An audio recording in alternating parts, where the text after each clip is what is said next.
If you love me, keep my commandments.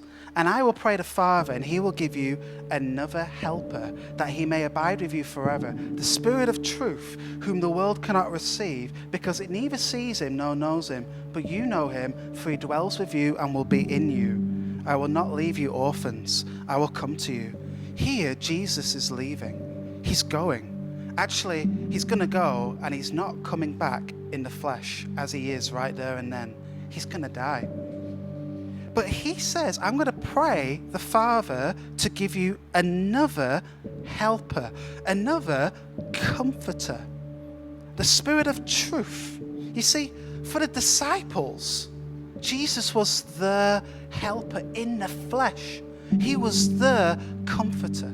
He was their teacher. He was the revelation of God's truth to them. See verse 18 here, orphans. Jesus says, I will not leave you as orphans. He didn't want the disciples to be afraid. Let's have a look at verse 16. He says he will give you another helper. Ooh. The Spirit was going to be the helper that Jesus was. He was going to be the comforter that Jesus was. He was going to be the teacher that Jesus was. In fact, the relationship they had with Jesus would become a relationship with the Holy Spirit. This wasn't the ending of a relationship when Jesus died. It was the beginning. Have a look here at verse 23. He says, Jesus answered and said to him, if anyone loves me, he will keep my word, and my Father will love him, and we will come to him and make our home with him. Not my home, not the home of the Spirit, our home.